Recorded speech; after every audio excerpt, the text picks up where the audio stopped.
ফেব্রুয়ারিতে ত্রয়োদশ জাতীয় সংসদ নির্বাচন। সারা দেশ প্রস্তুত হচ্ছে একটি অবাধ, সুষ্ঠু ও গ্রহণযোগ্য নির্বাচনের জন্য। কি ভাবছেন সাধারণ মানুষ থেকে শুরু করে আগামীর জনপ্রতিনিধিরা, সে কথা জানাতে ডিবিসি নিউজের ইলেকশন এক্সপ্রেস ছুটে যাচ্ছে সব সংসদীয় আসনে।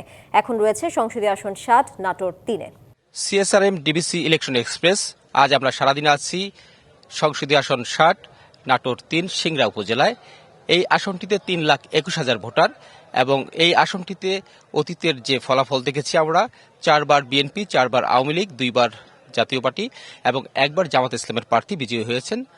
আজকের এই অনুষ্ঠানে আমাদের সাথে অতিথি হিসেবে আছেন আনোয়ারুল ইসলাম আনু, যিনি নাটোর জেলা বিএনপির সদস্য। তিনি এখানকার মনোনয়ন প্রত্যাশী। তার কাছে আমরা সরাসরি চলে যাব। একটু বলবেন যে আপনারা মনোনয়ন প্রত্যাশা করছেন, কতটা আশাবাদী? ধন্যবাদ। শতভাগ আশাবাদী, ইনশাল্লাহ।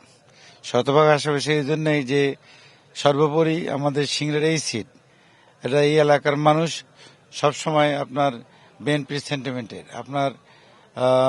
আপনি যে ফলাফলের কথা বললেন, এই ফলাফল বিশ্লেষণ করলে দেখা যাবে যে যত সময় গণতান্ত্রিক পক্ষে ভোট হয়েছে, প্রত্যেকটা ভোটেই বিএনপি বিজয় হয়েছে এই সিটে। এবং আপনার সর্বোপরি আমি আমার ব্যাপারে যদি বলি, আমি আপনার 1979 সালে ছাত্রদল রাজনীতি যোগ দিয়েছিলাম। আমি সিংড়া থানা ছাত্র দলের দ্বিতীয় প্রেসিডেন্ট ছিলাম 1982 সালে মার্শাল্লাহর পর।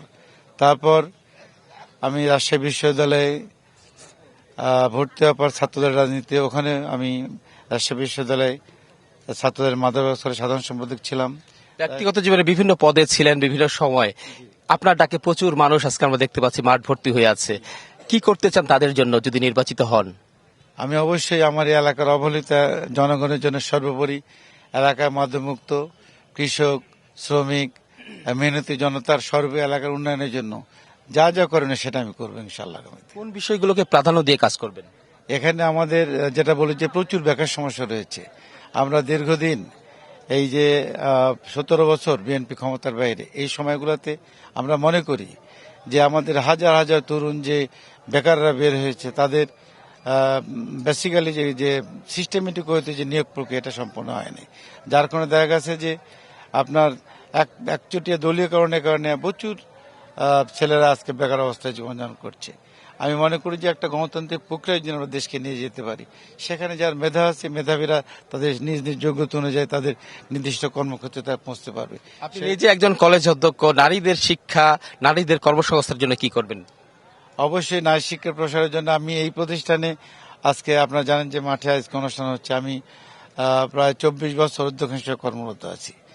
সেই ক্ষেত্রে দেখা গেছে যে আমি আপনার এই যে আমাদের দরিদ্র যে প্রবণ এলাকা আমাদের আর কি, আমি এই জায়গা থেকে যতটুকু সুযোগ পেয়েছি, এখানে যতটুকু সুযোগ পেয়েছি আমি আমার সুযোগ আমি ব্যবহার করেছি।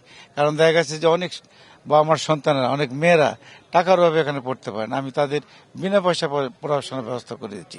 সর্বোপরি আল্লাহ যদি আমাকে তৌফিক দেন, আমি যে নির্বাচিত হতে পারি নারী শিক্ষার প্রসারের জন্য, বিশেষ করে আমাদের এখানে যে শিল্প উদ্যোক্তা নতুন নতুন আপনার মেয়েদের জন্য যে আপনার বিভিন্ন রকম যে সরকারের, আমাদের বিএনপি সরকার কিন্তু পরিকল্পনা ছিল, আপনারা জানেন যে নারীদেরকে আপনার যে হস্তশিল্প থেকে শুরু করে বিভিন্ন রকম আপনার এই যে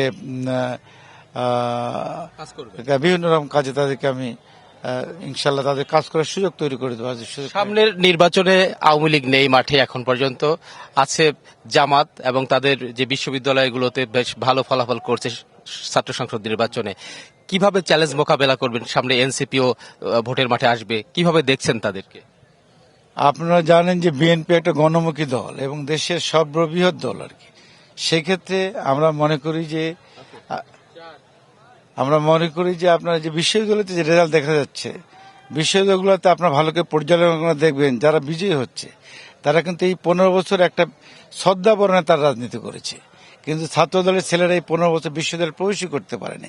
কাজে এই বিজয়কে আমরা খুব একটা তাদের মানে উল্লসিত হওয়ার কিছু আমি দেখি না। আমাদের ছেলেরা বিশ্ববিদ্যালয়ে প্রবেশই করতে পারেনি, রাজনৈতিক সুযোগই পায়নি। কাজেই এটাকে আমরা অন্যভাবে দেখি না।